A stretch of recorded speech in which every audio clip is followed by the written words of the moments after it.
Kabanata 771. Nang makita ni Thomas ang masigasig na tingin ni Harvard, nakaramdam siya ng labis na kasiyahan. Masayang tumawa siya. Ganyan ang tamang ugali. Habang nagsasalita siya, iniabot niya ang isang susi kay Harvard. Itago mo ang susi. Ibibigay ni Emma sa iyo ang negosyo. Ipapasa niya ang maliit na negosyo ng Parnilla Hill para pangasiwaan mo. Si Emma ay may isang personal na maliit na kumpanya sa ilalim ng Pamilya Hill. Iniwan niya ang Pamilya Hill ngayon, kaya ayaw din niya ng personal na kumpanya. Kaya naman, gusto niyang humanap ng taong hahalili. Ang taong hahalili ay si Harvard. Kinuha ni Harvard ang susi. Ang kumpanyang iyon ay isang shell corporation lang. Ginagamit ito para sakupin ang mga masasamang account ng pangunahing kumpanya, kaya hindi ito praktikal na kapakipakinabang. Kung ipapasa mo sa akin ang ganitong maliit na kumpanya, wala rin naman akong magagawa, di ba? Ito ang normal na pangyayari.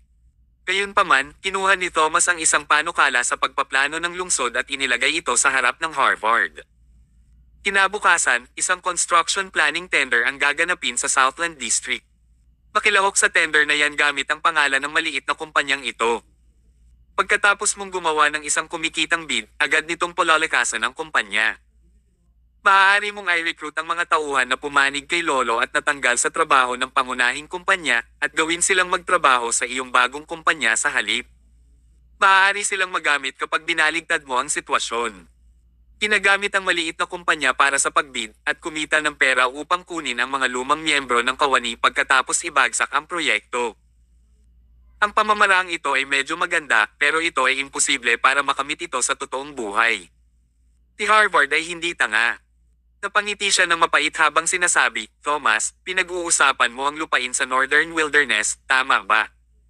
Siyempre, iyon ay isang lubos na kumikitang proyekto. Pero dahil ito ay lubos na kumikita, maraming tao ang dapat na tumitingin dito. Ang kumpanya ko ay isang langis corporation lang. Paano ako makakapagbid dito? Sabi ni Thomas, kailangan mo lang gawin ang sinasabi ko. Kukuha kami ni Emma ng 2 kumpanya para tulungan ang bago mong kumpanya. Sa oras na iyon, ang iyong bagong kumpanya ang manggunguna, at ang iba pang mga kumpanya ay tutulong sa iyo at magbibid para sa proyekto ng magkasama. Maaasahan ba ito? Siyempre. Tinitigan ni Harvard ang panukala sa pagpaplano ng lungsod at nagpasya siya. Gawin natin. In the worst scenario, mabibigo lang siya. Hindi masasaktan ang katawan niya. Walang mali dito. Babalik ako ngayon at kukuha ako ng ilang tao na maghanda para sa tender, pagkatapos ay gawin ang panukala sa lalong madaling panahon. Maghintay ka. Napangiti si Thomas habang nagtanong, ano ang isusulat mo para sa tender na panukalang ito? Sinabi ni Harvard, alam ko ang tungkol dito. Batay sa aking kaalaman, plano ng gobyerno na magtayo ng food city sa lupaing ito para mapalawak nila ang domestic demand at madagdagan ang mga oportunidad sa trabaho. Mamaya, gagawa ako ng tender proposal para sa isang food city. Umiling si Thomas. Hindi, tiyak na mabibigo iyon. Ha? Bakit? Dahil mayroong isang lungsod ng pagkain na matatagpuan hindi malayo sa Northern Wilderness. Napakasayang kung magtatayo sila ng isa pa. So, ano ang dapat kong gawin? Pagbalik mo, gumawa ka agad ng tender proposal para sa isang designer outlet. Para sa mga luxury goods. Oo, mayroong napakababang bilang ng mga luxury brands sa Southland District at mayroong isang paliparan malapit sa lupain ng Northern Wilderness. Napaka-convenient na makakonekta sa ibang bansa. Hanggat ipinakilala mo ang isang malaking bilang ng mga luxury brands sa outlet, agad kang makakaakit ng maraming atensyon. Kumunat ang noo ni Harvard. Gagana ba ito? Umalaklak si Thomas. Siyempre gagana. Basta itinayo ang designer outlet, ang mutualism ay itatatag sa outlet, food city, at entertainment city sa malapit, at sila ang magiging tatsulok ng entertainment sa Northern City. Maaari nitong i-maximize ang domestic sales, taasan ang kita ng gobyerno sa buwis, at dagdagan ang mga oportunidad sa trabaho. Ito rin ang bubuo ng kakaibang entertainment culture ng Southland District. Marami itong panalo. Sa sandaling iyon, lubos na hinangaan ng Harvard si Thomas. Ngayon lang niya napagtanto na si Thomas ay may kakaibang isipan sa negosyo. Dumating ang huling tanong. Thomas, magkano sa tingin mo ang pera ng suhol na angkop? Pera ng suhol. Tumango si Harvard. Oo, ito ay lumang tuntunin na. Kung gusto mong makuha ang proyekto, kailangan mong magbigay ng pera. Sa tingin ko, sapat na ang $1 million. Hihilingin ko sa finance department na hawakan ito. Agad namang nagtaas ng kamay si Thomas para pigilan si Harvard. Hindi mo kailangang magbigay ng anumang pera. Banata 772. Ngunit hindi ako makakakuha ng bid kung hindi ako magbibigay ng pera. Aha, tandaan mo ang sinasabi ko ngayon. Ang sino mang sumusuhol ay mabibigo. Samahan daw si Thomas sa sofa. Sige, yun lang ang gusto kong sabihin ngayon. Pwede ka nang umuwi. Ang pagkuha ng bid at pag-recruit ng mga matatandang miyembro ng kawani ay ang mga unang hakbang na kailangan mong gawin bilang pinuno ng pamilya. Kailangan mong samantalahin ang pagkakataon. Tumanggo si Harvard. Magtiwala ka, ibibigay ko ang aking makakaya. Pagkasabi niya noon ay agad siyang tumayo at umalis para ihanda ang tender proposal. Nakatitig si Emma kay Harvard habang paalis siya at bamulong ito, mahal, sa tingin mo ba magagawa ito ng Harvard? Palagi siyang hindi maaasahan kaya nag-aalala ako na masisira niya ito. Gusto mo bang humanap ng lihim na tutulong sa kanya? Umiling si Thomas. Magtiwala ka lang sa kanya. Kung gusto niyang maging padre de pamilya, kailangan niyang maranasan ang lahat ng uri ng balakid. Kung hindi niya kakayanin ang maliit na bagay na ito, hindi rin natin kailangang ipagpatuloy ang pagtulong sa kanya. Bukod dito, mayroon ding iba.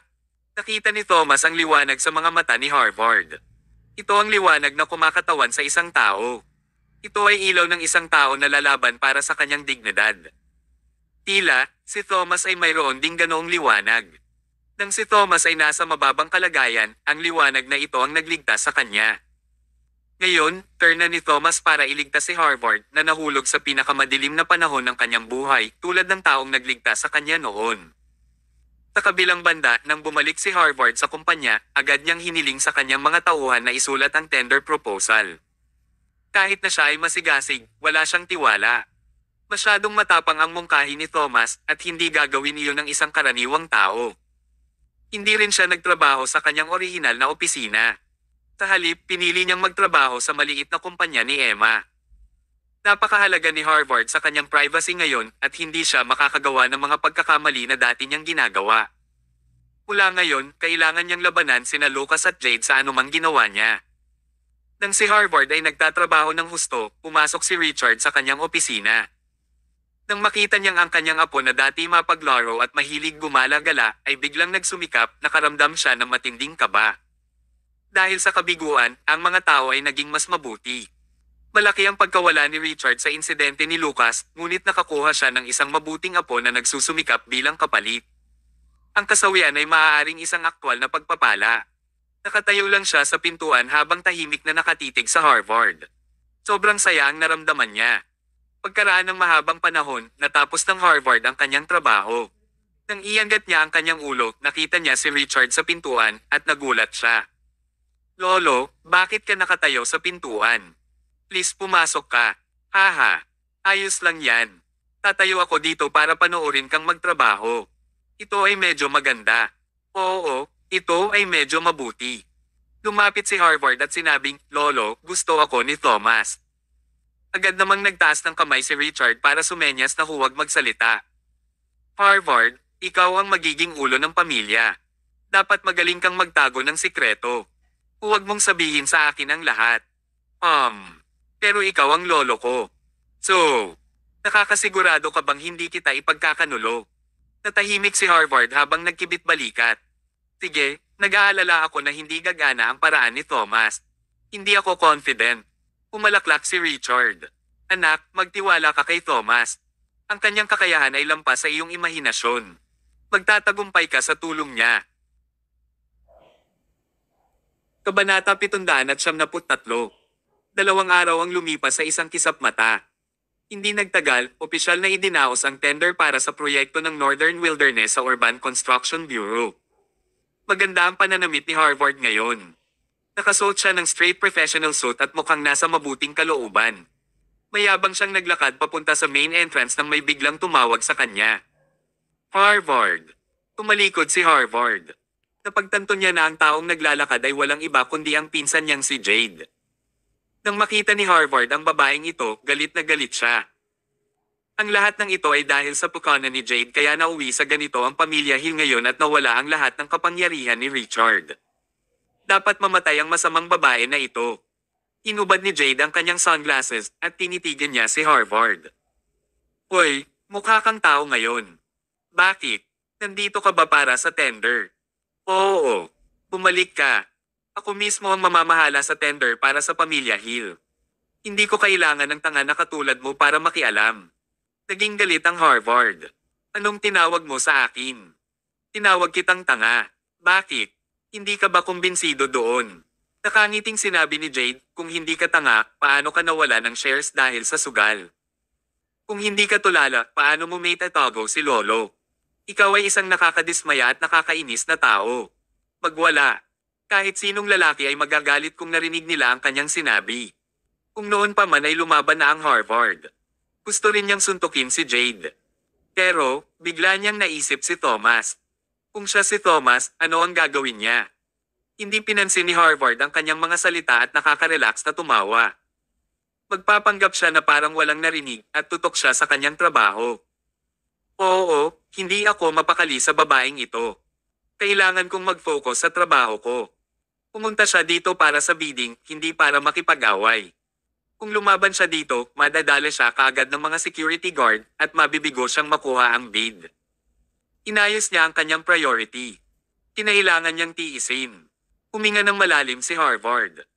Kinakatawan ko ang Hill Nuclear Manufacturing Company para isumite ang bid ngayon. Wala akong kinalaman sa iyo at sa pangunahing kumpanya. Hindi mo ako makokontrol. Hay nako. Kinagat ni Jade ang kanyang mga ngipin at pinigilan ang sarili. Umisi siya, Hill Nuclear Manufacturing Company. Yung Langis Corporation na may 8 staff lang. Haha. Harvard, sa tingin mo ba ay walang alam ang Urban Construction Bureau? Ipapasa ba nila ang isang mahalagang proyekto sa isang Langis Corporation? At saka, kailan ka umasa sa kumpanya ni Emma para mabuhay? Napakakulit mo, no? Nagkibit balikat si Harvard. It's none of your business kung pangit iyon o hindi. Isa kang mangkukulam na nasa late menopause. Elsipin mo ang sarili mong negosyo. Pagkatapos niyang magsalita ay tumalikod na siya at umalis. Napatapak ni Jade ang kanyang mga paa sa galit. Ang pinakamalaking pagkakaiba sa pagitan ng Harvard at Thomas ay ang paggamit ng mga sumpa. Hindi susumpa si Thomas, ngunit hindi iyon magagawa ng Harvard. Kahit na kailangan niyang pigilin ang sarili, hindi siya magpapatalo sa pagmumura sa isang taong may nakakasakit na salita. Pumasok silang dalawa sa gusali at umupo sila sa kani-kanilang upuan sa ilalim ng patnubay ng mga dalubhasang tauhan. Pagkatapos, ilang dosenang kumpanya ang dumating upang isumite ang bid. Lahat sila ay malalaking negosyo at malalaking pamilya na may mataas na kakayahan. Kitang-kita na lahat sila ay kumpleto na sa paghahanda. Habang nagpapatuloy ito, hindi gaanong tiwala ang Harvard. Maya-maya, dumating na rin ang mga tauhan ng Urban Construction Bureau. Umupo sila sa isang hilera at humarap sa mga bidder. Ang Deputy Director ng Urban Construction Bureau Branch na si Jason Petit ay nagsabi, mga binibini at mga ginoo, karangalan namin na makasama kayong lahat sa aming tender ngayon. Kabanata 774. Nang matapos si Jason sa pagbibigay ng kanyang magalang na pagpapakilala, dumiretso siya sa pangunahing paksa ng araw. Ayoko nang mag-aksaya ng oras sa pakikipag-usap. Ngayon, ipahayag mo ang iyong mga opinyon ayon sa numerong makukuha mo. Pakipaliwanag ng detalyado ang tender plan na inihanda mo. Simula sa number 1, sabi ni Jason. Tapos, tumayo si number 1. Nagsimula siya sa pamamagitan ng pagpapakilala sa kanyang kumpanya bago niya ipaliwanag ng detalyado ang kanyang panukala. Gaya ng inaasahan, iminungkahi niyang magtayo ng Food City. Ang pagkakaiba ay gusto niyang magtayo ng isang dayuhang lungsod ng pagkain na nagpasok ng mga dayuhang delicacy sa bansa upang lumikha ng mga pagkakaiba sa kultura. Ito ay gagamitin bilang gimmick para makaakit ng trapiko. Seryosong pinakinggan siya ng mga tauhan ng Urban Construction Bureau. Hindi sila nagpakita ng anumang ekspresyon, kaya walang nakakaalam kung ano ang kanilang iniisip. Pagkatapos ng numero 1, nagsimula ang kumpanya na number 2. Ang paliwanag mula sa numero 2 ay katulad ng numero 1 dahil pareho silang iminungkahi na magtayo ng isang food city. Makikita na lahat sila ay nasubok ang pananaw ng plano ng Urban Construction Bureau kaya walang gaanong pagkakaiba. Ang pinagkaiba ay ang pamilya ng number 2 ay napakahusay. Mas ligtas kung itatayo nila ang Food City. Hindi pa rin nagbigay ng maraming tugon ang mga kawani ng Urban Construction Bureau. Dahil dito, lahat sila ay nagpahayag ng kanilang mga opinyon ng sunod-sunod. Sa pangkalahatan, lahat sila ay magkatulad. Sila ay nagtrabaho ng husto sa pagpapanukala ng kanilang mga lungsod ng pagkain. Nakipagkompetensya sila sa isa't isa sa mga tuntunin ng mga detalye at ang kanilang hard power. Kawakas ay ang turn na ng number 9, si Harvard. Next, number 9, sabi ni Jason sa walang pakialam na tono. Huminga ng malalim si Harvard. Tinitigan niya ang kanyang proposal at nanatiling tahimik bago siya tumayo at sinabing, "Hi, I'm Harvard Hill from Hill Nuclear Manufacturing Company." Hill Nuclear Manufacturing Company. Umunat ang noo ni Jason. Wala siyang narinig tungkol sa kumpanyang ito. Kung hindi niya narinig ang tungkol dito, hindi iyon isang malaking kumpanya. Ang Northern Wilderness ay isang mahalagang proyekto. Kung ang bidder ay hindi kaya, hindi siya magiging matagumpay kahit gaano pa kahusay ang panukala. Kaya, nang marinig ni Jason na iniulat ng Harvard ang kanyang kumpanya, nagbigay si Jason ng isang malaking cruise. Nagtawanan ng ibang mga katunggali. Hill Nuclear Manufacturing Company. Ito ba ay isang subsidiary na kumpanya ng Hill Manufacturing Company? Wala pang 10 tao, tama ba? Stop. Ang Hill Manufacturing Company ay isang pangalawang tier na kumpanya. Ngayon ay nandito na rin ang Hill Nuclear Manufacturing Company. Tinusubukan ba nilang makita kung sino ang mas masama? Paano maibibigay sa kanya ang ganoong kalaking proyekto? Bakit hindi niya tinitingnan ang sarili sa salamin? Hindi ako makapagsalita kapag lahat ng uri ng tao ay naglalakas loob din na pumunta para magbid. Sa pagharap sa pangungutya ng mga tao, patuloy na hinihiling ni Harvard sa kanyang sarili na manatiling kalmado. Malamig na sinabi ni Jason, "I'm sorry, Mr. Hill. Napakahalaga ng aming proyekto. Paumanhin sa pagiging nakakasakit, ngunit napakahirap na ibigay ang proyekto sa isang kumpanyang wala pang 10 miyembro ng kawani. Teka lang, hindi ako nagbid sa kumpanya ko ng mag-isa. Nagsusumite kami ng joint tender sa isa pang 2 kumpanya. Nang mapansin ni Harvard na may mali, mabilis niyang ipinaliwanag ito. Oh, alin ang 2 pang kumpanya? Wala talagang ibang emosyon si Jason. Magalang na tanong niya.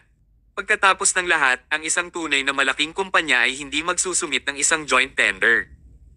Kung ang mga kumpanya ay nakipagtulungan sa Hill Nuclear Manufacturing Company, dapat din silang 2 maliit na kumpanya. Akala ba nila ay makapangyarihan sila kapag nakipagtulungan ang mga mahihinang kumpanya? Anong panaginip? Halos lahat ay pareho ang iniisip ni Jason.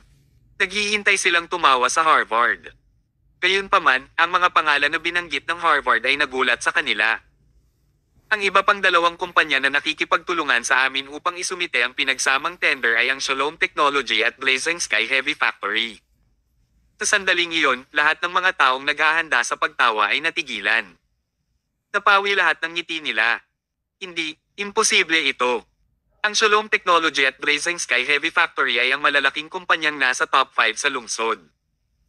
Sila ang nangungunang negosyo at walang magiging problema para sa alinman sa kanila na magsumite ng isang tender na mag-isa.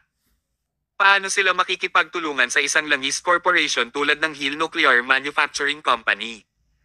Hindi ako naniniwala sa kanya. Baka may mali, labis ding nagulat si Jason. He cleared his throat to hide his awkwardness, and he asked, "Mr. Hill, sigurado ka bang sila ay Shalom Technology at Blazing Sky Heavy Factory sa Southland District?" Maijing tumango si Harvard. Sigurado ako. Kabanata 775. Imposible. May biglang tumayo at tinanggihan si Harvard. Ang Shalom Technology at Blazing Sky Heavy Factory ay mga nangungunang kumpanya. Paano sila makikipagtulungan sa isang langis corporation? Dapat may limitasyon ka sa pagmamayabang na yan, ano? Parami ng parami ang sumalungat kay Harvard. Maraming tao ang nagsalita para hilingin si Harvard na umalis. Walang gustong maniwala sa sinabi ni Harvard. Humisi si Jade habang may panghahamak na sinabi, "Hoy, Harvard. Maaari mong ipahiya ang iyong sarili pero huwag isali ang aming pangunahing kumpanya." Ito ay sobrang nakakahiya. Sa pagharap sa kanilang mga hinala, mukhang kalmado si Harvard.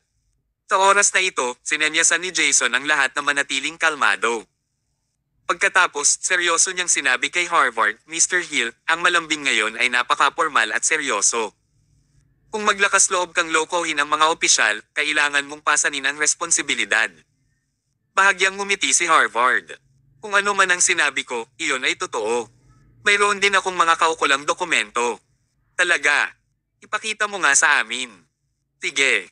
Agad kinuha ng isang staff ang joint statement ni Harvard at ibinigay ito kay Jason. Matapos itong maingat na basahin ng mga kawani ng Urban Construction Bureau, kinumpirma nila na ito ang totoo at maaasahang joint statement. Ginoong Hill, maaari mong ipagpatuloy ang pagpapaliwanag ng iyong panukala, sabi ni Jason. Ang ibig sabihin ng kanyang mga salita, inanunsyo niya na ang pinagsamang pahayag ni Harvard na totoo, hindi peke. Kaya naman nagulat lahat ng tao sa kwarto. Maging si Jade ay nabigla. Sino ang mag-aasam na ang isang langis corporation na binubuo ng mas mababa sa 10 tao ay aktwal na makikipagtulungan sa dalawang nangungunang negosyo? Bukod doon, ang kumpanyang ito ang pangunahing nagpasimula. Kalimutan ng iba na hindi maisip ito, maging ang Harvard mismo ay nakaramdam ng tuliro. Oo, sinabi ni Thomas na gusto niyang makakuha ng dalawang kumpanya at makipagtulungan sa kanya ang mga ito. Gayunpaman, nang malaman ni Harvard na sila ay Shalom Technology at Blazing Sky Heavy Factory, naghinala din siya kung mali ang narinig niya. Ito ay pagkatapos lamang na siya ay tumagal ng napakatagal na panahon na maaari niyang matuno ang gayong labis na impormasyon. Dahil lamang sa nagbigay sa kanya ng kumpiyansa ang dalawang nangungunang kumpanyang ito kaya nang ahas siyang tumayo rito. Ngayon, ipapaliwanag ko ng detalyado ang panukala ng Hill Nuclear Manufacturing Company. Una sa lahat, iba ang opinyon ko sa inyong lahat. Inisip ng Hill Nuclear Manufacturing Company na hindi tayo dapat magtayo ng isa pang food city dahil mayroon ng food city. Mag-aaksaya ito ng masyadong maraming mapagkukunan. Iminumungkahi ko na dapat tayong bumuo ng isang designer outlet.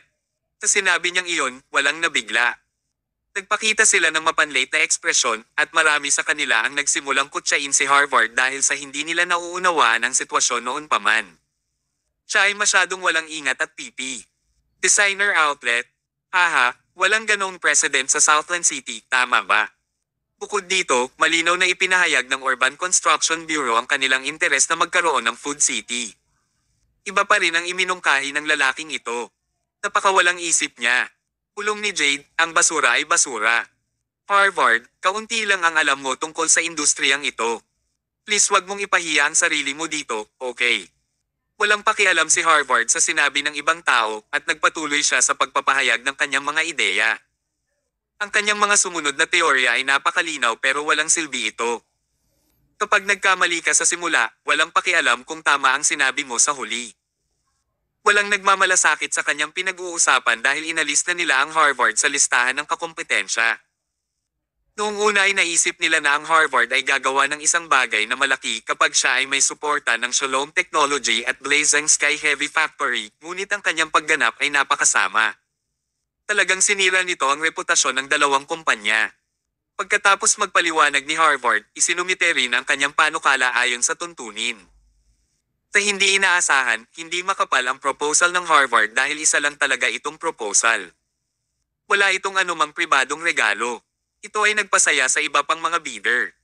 Alam ng lahat na kailangan mong magbigay ng suhol sa isang tender. Ngunit, si Harvard ay talagang nagsumite lamang ng panukala at hindi siya nagplano na magbigay ng anumang pera. Haha!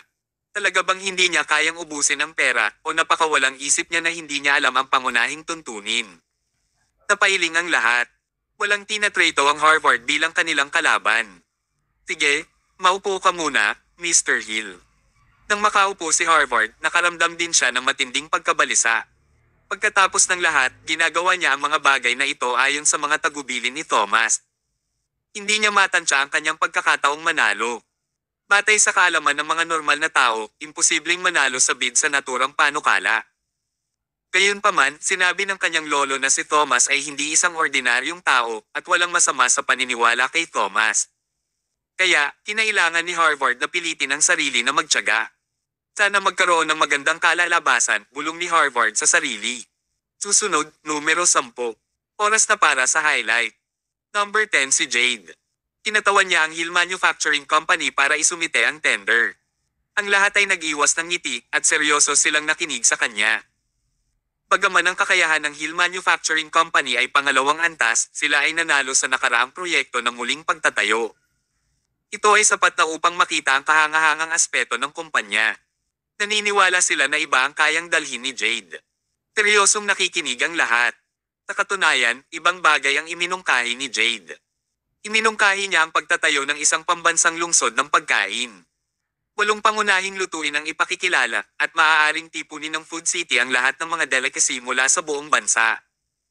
Kung ganoon, noong nasa Southland District ka, makakain ka ng mga delicacy ng buong bansa. Ang gimmick ay sapat na kaakit-akit, kaya sapat na trapiko ang makakaakit. Higit sa lahat, ang mga opisyal na hindi nagpakita ng anumang ekspresyon ay tila nabalisa sa oras na ito. Malinaw na naantig sila sa panukalang ito. Ang huling hakbang ay ang pagsusumit ng panukala. Inilagay ni Jade ang kanyang proposal sa loob ng isang malita at isinumite ang mga ito. Walang nakakaalam kung magkano ang pera nito. Gayunpaman, masasabi ng mga tao na kailangang may mamahaling bagay sa loob ng malita mula sa mapagmataas na mukha ni Jade. Naniniwala sila na ang halaga ay nasa higit sa $10 million. Kabanata 776. Ang napakahusay na panukala at ang malaking halaga ng pera ng suhol ay dapat sapat na para ilipat ang lahat ng mga opisyal sa silid. Pareho ang iniisip ng lahat.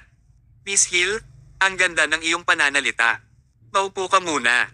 Mayabang na umupo si Jade. Nakangiti siya habang nakatingin sa Harvard. Harvard, sa tingin ko mas may kamukha ka. Sino? Thomas Mayo. Natigilan si Harvard. Bakit niya nasabi? Sabi ni Jade, hindi ko alam kung bakit feeling ko hindi ikaw ang nakaupo dito kundi si Thomas. Ang iyong mga kilos at pananalita ay hindi nakakatugon sa iyong karaniwang mga pamantayan. Sa halip, kamukha mo si Thomas. Harvard, makinig ka sa akin. Umalis ka na sa bitag na iyan ng maaga, huwag mahulog ng malalim. Kung lalapitin mo ang isang taong tulad ni Thomas, magdurusa ka ng malaking kawalan. Lihim na nanunuya si Harvard. Malaki ang pagdurusa niya kung lalapit siya kay Thomas. Hindi ba siya magdaranas ng anumang kawalan kung lalapit siya kay Jade? Bakit magiging ganito ngayon ang pamilya Hill? Hindi ba dahil masyado siyang naging malapit kay Jade?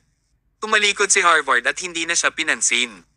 Sa oras na ito, sa lumang villa sa 33 Metro Garden neighborhood. Patuloy na sinusuri ni Emma ang instant news gamit ang kanyang telepono. Gusto niyang malaman kung ano ang sitwasyon ng lamang. Samantala, mahinahong kinain ni Thomas ang mga merienda. Masarap talaga ang mga merienda mula sa aking bayan. Pwede tayong bumili ng higit pa upang ilagay sa bahay. Nirule ni Emma ang mga mata sa kanya. Bakit ngayon ka pa nag-iisip ng merienda? Sa tingin mo ba ay maaaring manalo ang Harvard sa bid? Hindi ko alam. Paanong hindi mo alam? Sinabi ni Thomas, ang bagay na ito ay nakasalalay sa kanyang kapalaran at kakayahan. Kung kumilos pa rin si Harvard tulad ng dati, siguradong matatalo siya. Kailangan niyang gumawa ng ilang mga pagbabago at lumaban tulad ng isang tao. Ang weird mo magsalita. Hindi siya pinansin ni Emma at ipinagpatuloy niya ang pag-swipe ng balita. Kumain si Thomas at ang kanyang mga mata ay naglabas ng hindi malinaw na aura na para bang lahat ay nasa ilalim ng kanyang kontrol. Sa tender hall. Matapos ang mahabang panahon ng pagpapaliwanag, lahat ng lumahok sa tender ay natapos na sa paglalahad ng kanilang mga plano. Sabi ni Jason, ngayon, kailangang pag-usapan ito ng iilan sa mga tender. Mangyaring bigyan kami ng kalahating oras. Pagkatapos magsalita ni Jason, inilabas niya ang mga tauhan niya sa kwarto at pumasok sa isang meeting room. Madilim ang ekspresyon ng mga tao sa bulwagan. Lahat sila ay matalino. Sila ay nasa negosyo na sa loob ng maraming taon. Actually, without the discussion, halos alam na nila kung sino ang nanalo pagkatapos nilang marinig ang mga paliwanag ng lahat. Maliwanag, ang mananalo sa pagkakataong ito ay dapat na Hill Manufacturing Company na kinatawan ni Jade. Kahit sa ang aspeto, malinaw na mananalo sila. Ang ibang mga tao ay tumakbo rin, kaya natural na hindi sila nakaramdam ng kasiyahan. Napakalakas ng Hill Manufacturing Company. Pero ang Hill Nuclear Manufacturing Company ay talagang kawawa. Hindi ko talaga maintindihan kung bakit pinahihintulutan ng Hill Manufacturing Company na magkaroon ng napakasamang subsidiary na kumpanya sa ilalim nila. Oo, kung ako sila, matagal ko nang isinara ang ganitong uri ng basurang kumpanya. Pinag-uusapan ito ng lahat at walang nag-iisip ng mataas sa Harvard. Naisip pa nga nila na sumama siya sa lambingan para lang gumawa ng eksena kaya galit na galit sila sa kanya. Ang Harvard ay nagkaroon ng malaking presyon. Kung noon pa man, siguradong tatayo siya at makikipagtalo sa mga ito sa oras na ito. Bubugbugin pa niya ang mga ito. Pero iba na ngayon. Hindi na siya ang masuweying bata, kundi isang responsableng tao. Kailangan niyang matutong lutisin ang mga problema tulad ng isang tao. Tinigilan niya ang sarili at naghintay. Hindi nagtagal ang kalahating oras at lumipas ito sa isang kisap mata. Nang muling mag-walkout si Jason, agad na tumahimik ang lahat at hinintay ang huling resulta ng tender selection. Tumikim si Jason. Naglabas siya ng isang dokumento at sinabi niya sa harap ng lahat, pagkatapos ng aming panloob na talakayan sa pananaliksik, mayroon kaming isang paunang resulta ngayon. Tapos, tumingin agad siya kay Jade. Miss Jade. Oo. Mukhang masaya si Jade. Hindi niya inaasahan na ganoon kaprangka si Jason. Hindi rin siya nag-aksaya ng oras sa pagiging magalang. Siya ay isang walang kwentang tao dahil direktang inihayag niya na siya ang nanalo sa bid sa sandaling siya ay lumabas. Ang iba ay patuloy na umiling. Bagamat inaasahan na nila ang kalalabasan, nagalit pa rin sila nang ipahayag ang pag-anunsyo sa sandaling lumabas si Jason. Kung paanong inakala ng lahat na nakumpirma na ang kinalabasan, may nangyaring hindi inaasahan. Hindi inanunsyo ni Jason na nanalo si Jade sa bid. Sa halip, seryoso niyang sinabi, Miss Hill, mangyaring dalhin ang iyong tender proposal at umalis sa silid ng pagpupulong ngayon. Please umalis ka na. Kabanata 777. Ang seryosong tono ni Jason ay ikinagulat ng lahat. Naramdaman pa nga nila na napakagalang niya nang sabihin niyang, pakialis. Batay sa tono ni Jason, masangkop ang terminong, please get lost. Nagkatinginan sila at sobrang natulala sila. Hindi nila alam kung bakit mangyayari ang ganitong sitwasyon. Unti-unting nawala ang ngiti ni Jade. Tumayo siya at hindi alam ang gagawin. Aalis na lang ng ganon. Hindi ito tama. At least alam niya ang dahilan, di ba?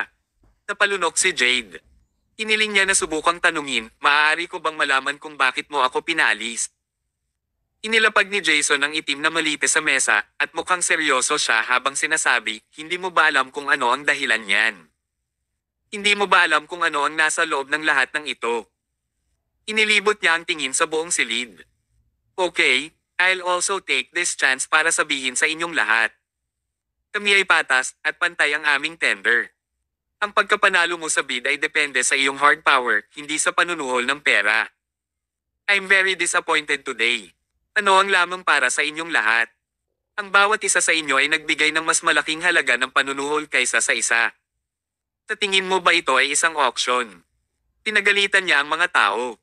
Sa wakas ay alam na nila kung bakit itinaboy si Jade. Ang halaga ng pera sa kanyang malite ay dapat na pinakamataas sa lahat ng tao sa bulwagan. Alam na nilang lahat ang tungkol dito ngayon. Pero laking gulat nila. Bakit biglang hindi gumana ang lumang tuntunin sa pagkakataong ito? Nagpatuloy si Jason sa pagsasabi, Miss Hill, ang iyong malita ay puno ng pera at ito ang pinakamalaking insulto at kahihiyan sa mga kawani. Kung ibibigay namin sa iyo ang proyekto, magiging napaka-unfair para sa iba. Natigilan si Jade. Binigyan lang niya sila ng pera. Paano niya sinaktan ang mga ito? Miss Hill, mangyaring kumilos ka na. Kami ay magalang na hayaan kang umalis ngayon. Kung hindi ka nagsumikap sa paggawa ng tender proposal, ipapasa ka pa namin sa kaukulang departamento at ikukulong ka ng hindi bababa sa 8 taon. Naging madilim ang mukha ni Jade. Masyadong seryoso ito, tama ba? Pwede ka nang umalis, sabi pa ni Jason. Ibinalik ng isang staff ang malite kay Jade. Inilibot niya ang tingin sa mga tao. Kinagat niya ang kanyang mga ngipin at hindi na siya nang ahas na magsalita muli.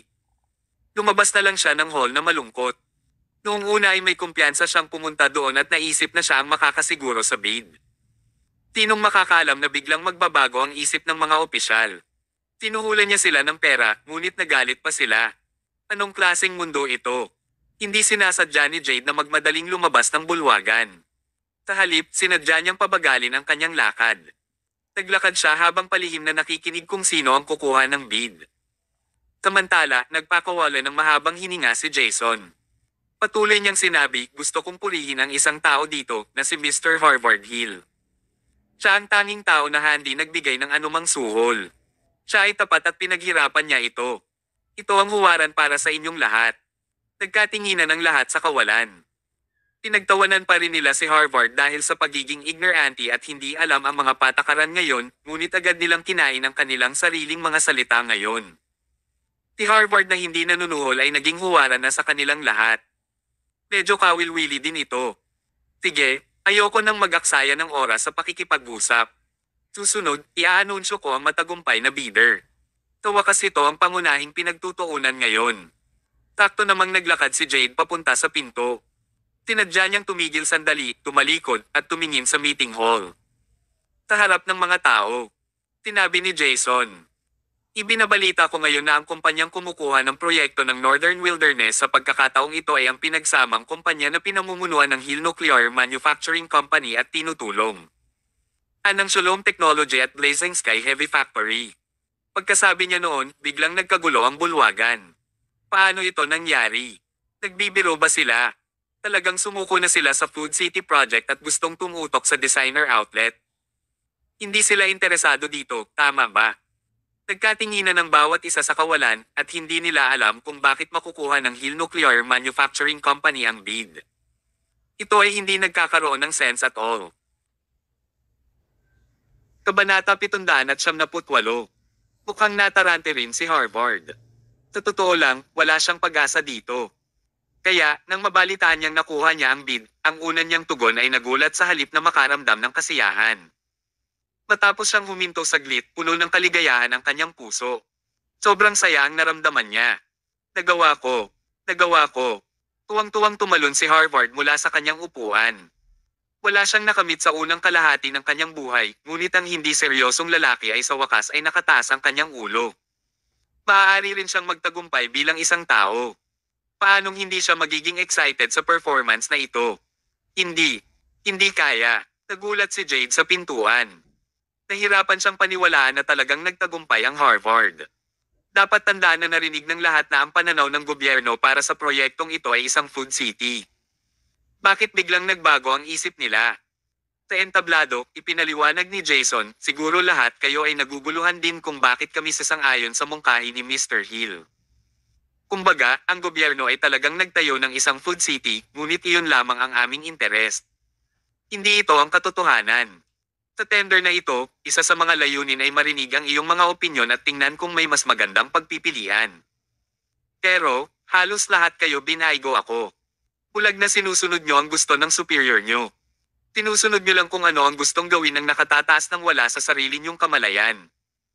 Sa kabutihang palad, mayroon pa kaming Hill Nuclear Manufacturing Company at Harvard Hill. Masayang sinabi ni Jason, kahanga-hanga ang mungkahi ni Mr. Hill. Ito ay wala sa aming mga inaasahan.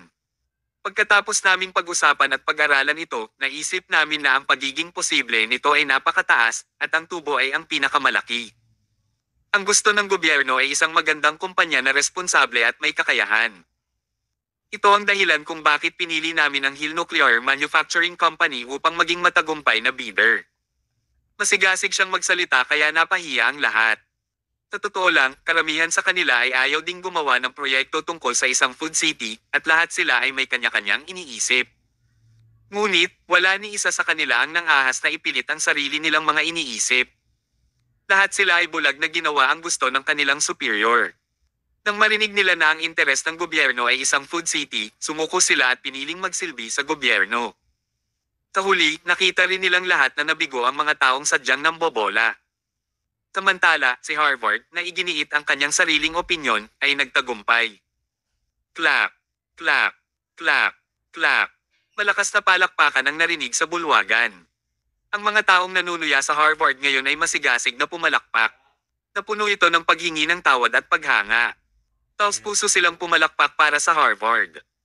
Sa materialistikong mundong ito na puno ng pagnanasa, gaano karaming mga tao ang maaaring panatilihin ang kanilang orihinal na intensyon tulad ng Harvard. Nararapat siyang purihin. Ang mga tunog ng palakpakan sa bulwagan ay naging dahilan para hindi komportable si Jade na nakatayo sa pintuan na parang nasusunog. Talagang tinalo siya ni Harvard na ginawa niyang walang isip at nagpakitang gila sa kanyang harapan. Hindi niya kinaya. Hindi niya ito matiis. Nang tumingin si Jade kay Harvard na mukhang masaya sa gitna ng mga tao, galit na galit siya.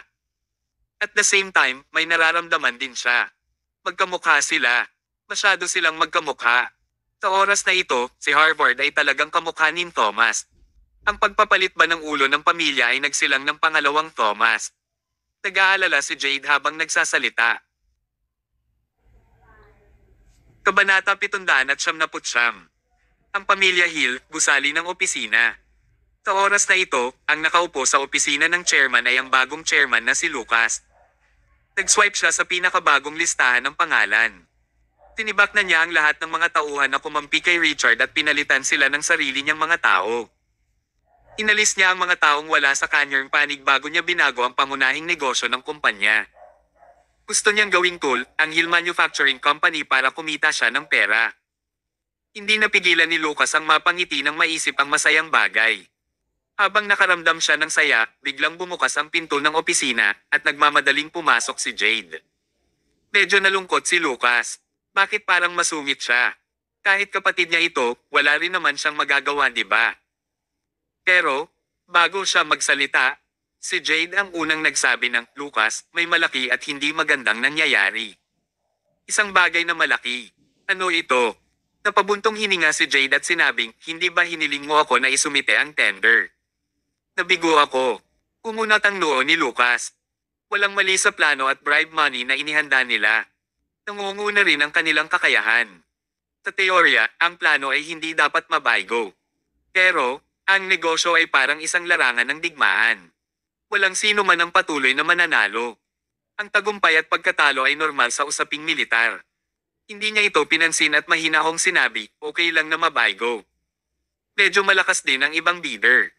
Tiyak na nagalok sila ng mas maraming pera at mas mahusay na plano kaysa sa amin, tama ba? Umiling si Jade. Hindi nagalok ng anumang suhol ang matagumpay na bidder. I don't know kung bakit biglang nagbago ng character ang mga officers this time. Napaka-uncorrupted nila. Pinagalitan nila ang lahat ng nag-aalok ng suhol. Umisi si Lucas. Kanina lang nangyari. Ito ay napakabihirang. Nagpatuloy si Jade sa pagsasabi, Lucas, alam mo ba kung sino ang nakakuha ng bid? Sino? Kailangan mong maging handa sa pag-iisip. Natatakot ako na baka mabigla ka kapag sinabi ko ang pangalan. Mo, sabihin mo lang. Sinong magpapagalit sa akin? Ito ay, si Harvard. Biglang tumahimik ang kapaligiran at naging awkward. Noong una ay hindi naabala si Lucas dito, ngunit pagkatapos niyang marinig ang pangalan ni Harvard, hindi siya manatiling kalmado. Ang kanyang mukha ay namutla at madilim, at siya ay nagalit ng husto. Harvard! Paano makukuha ng basurang iyon ang bid? Ipinaliwanag ni Jade ang buong proseso ng detalyado, at ang pagbabago ni Harvard ay nakaramdam ng pagkagulat kay Lucas. Matapos pakinggan si Jade, sumandal si Lucas sa upuan at palihim na nag-isip. Ipinahayag ni Jade ang kanyang pag-aalala. Si Harvard na ito ay biglang naging napakatalino na para bang siya ay naging ibang tao. Iniisip ko kung siya ay sinapian ng sinumang duwende. Umagalpak ng tawa si Lucas. Hindi siya naging ibang tao. Hindi rin siya napizest. So anong nangyari? Siya ay ginagabayan ng isang dalubhasa. Dalubhasa? Sino? Thomas Mayo. Natigilan si Jade. Sa katunayan, naramdaman niya ang anino ni Thomas sa katawan ni Harvard. Tinanong niya, Lucas, sinasabi mo ba na ginagabayan ni Thomas si Harvard para tulungan siyang makuha ang bid? Oo. Imposible. Magkalaban sina Thomas at Harvard. Imposible sa ilalim ng normal na mga pangyayari, at si Thomas ay hindi rin isang tao na gagantay ng sama ng loob ng may kabaitan. Pero, gagawin yan ni Emma. Napakatumpak ng paghatol ni Lucas. Umangon siya, naglakad papunta sa mga bintana, at tinitigan ng tanawin sa labas ng bintana habang sinasabing, dapat mong malaman ng malinaw ang ugali ng ating munting pinsan. Siya ay inosente at mabait. Pipiliin niyang patawarin ang Harvard upang mapanatili ang relasyon sa pagitan ng mga miyembro ng pamilya. Mahal ni Thomas si Emma, kaya natural na sumasang-ayon siya sa opinyon ni Emma. Kaya, tinutulungan ni Thomas si Harvard sa ibabaw, pero ang puwersang nagtutulak sa likod nito ay si Emma. Dapat itong bigyang diin muli na ang Harvard ay may napakatumpak na paghatol. Nakita niya kaagad ang kalikasan ng problema. Sa karakter ni Thomas, itinuturing na magalang kung hindi niya pinatay ang Harvard. Paano pa niya matutulungan ang Harvard? Ginawa ni Thomas ang lahat para kay Emma.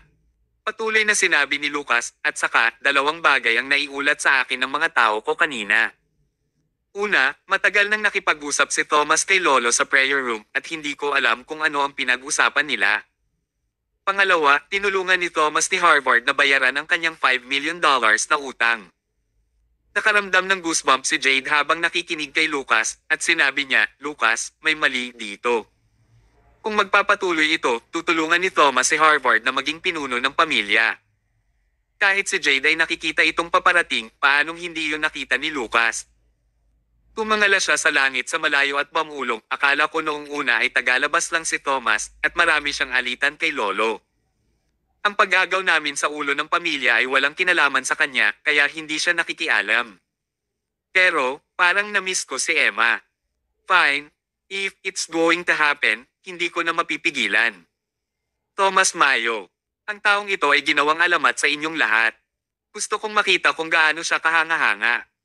Pagkatapos, hiniling ni Lucas ang kanyang pinagkakatiwalaan na pumunta sa opisina.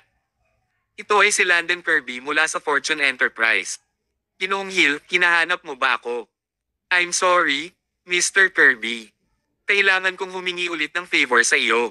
Walang anuman, Mr. Hill. Iniligtas mo ang buhay ko. Kaya, pakiusap, utusan mo lang akong gawin ang anumang bagay. Kahit anong gawin ko, I'll try my best. Kabanata 800. Tinabi ni Lucas, gusto kong siyasatin mo ang background ng isang tao. Sino? Thomas Mayo. Ha, kumunat ang noo ni Landon. Hindi ba ang masamang manugang ng pamilyang Hill si Thomas? Nagtatrabaho siya sa Shalom Technology at kumikita siya ng ilang libong dolyar bawat buwan. Bakit mo siya gustong imbestigahan? Umiling si Lucas. Ang isang masamang manugang na kumikita ng ilang libong dolyar sa isang buwan ay hindi magkakaroon ng ganoong kapangyarihan. Mukhang may hidden identity siya. Kailangan ko siyang kilalanin. Tumango si Landon. Nakuha ko. Pupunta ako at imbestigahan ang background ni Thomas ng detalyado ngayon. Tumalikod siya at umalis. Natarante si Jade, kaya nagtanong siya, Lucas, paano ka nakakasigurado na si Thomas ay may tinatagong pagkatao?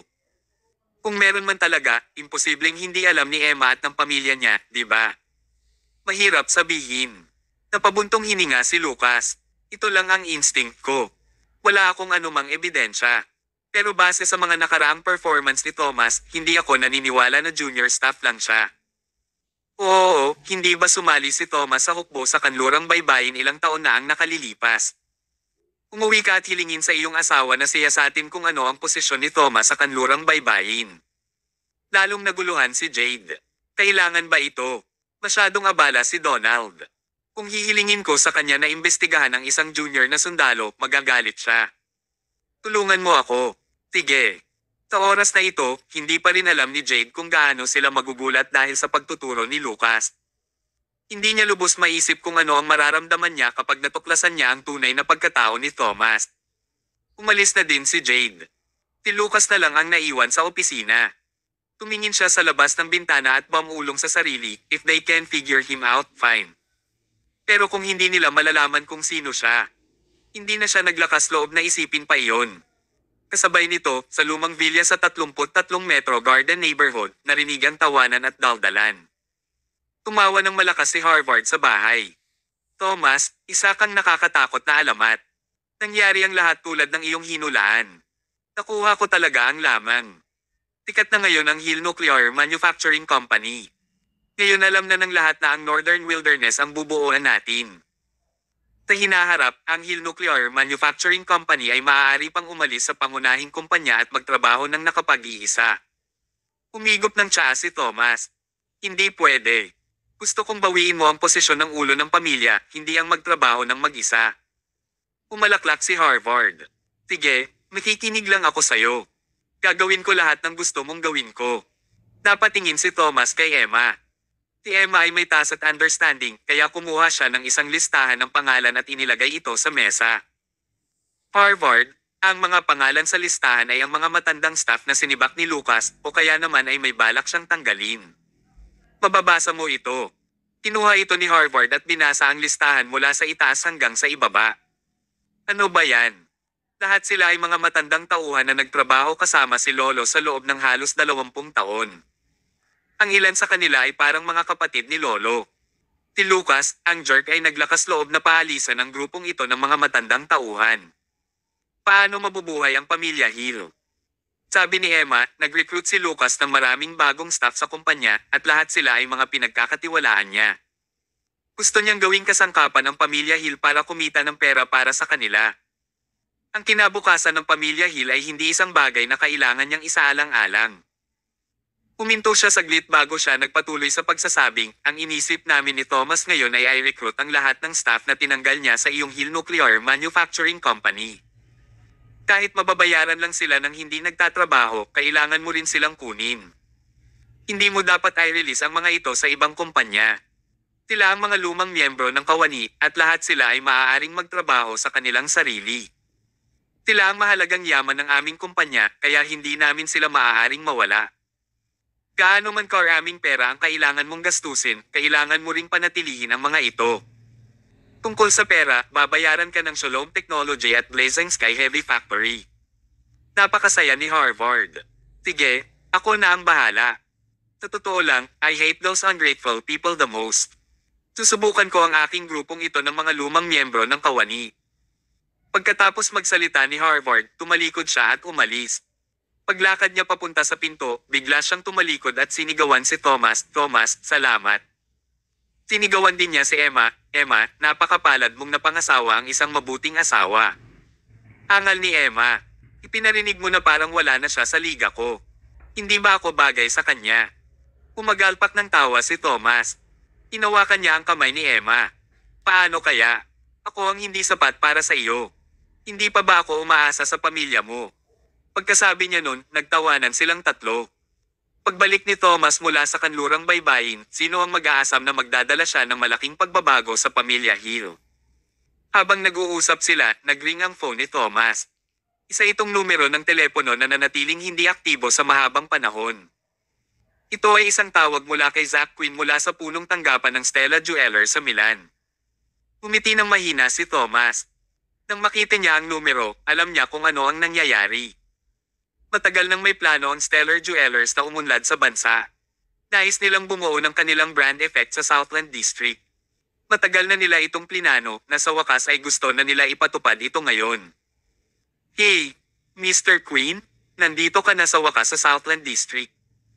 "Oo, nandito ako ngayon. Gusto kong makipagkita at makipag-chat sa iyo, dati kong kaibigan." "Haha, magkita tayo."